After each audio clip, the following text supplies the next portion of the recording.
Lines 29 through 32 ends the thought here that's begun with the description of Juno and her anger and why she is the main antagonist of the Aeneid.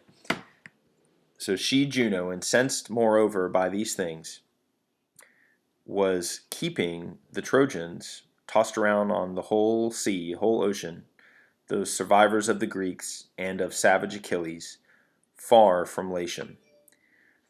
And they were wandering through many years, driven by fate, around all the seas. So very straightforward here, and a lot of really great vocabulary that's repeated throughout, and also has been repeated here from the beginning of the Aeneid.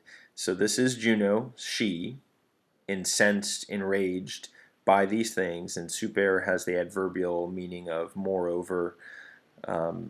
And then this is all of the direct object here of our kbot. So she was striving to keep or keeping, refraining, restraining, and then the Trojans.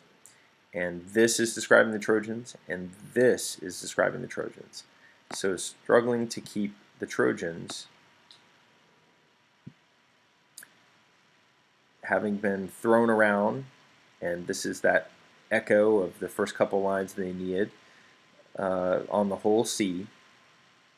And then they are also the reliquas, the remnants, the survivors, and then this is of the Greeks, the common form there that we find in the Aeneid, whenever Virgil wants to say of the Greeks, da na orum, and of, and again the genitive, of savage, cruel Achilles. And I don't think that requires any explanation to anyone familiar with the epic tradition. And then longe, we've already seen longe used once, but here far from Latium, and it was used in exactly the same sense, that they were being kept far, or that Carthage was far opposite of Rome and Ostia in Italy. And through many years they were wandering, and then having been driven, so they, right, by fate, around all the seas.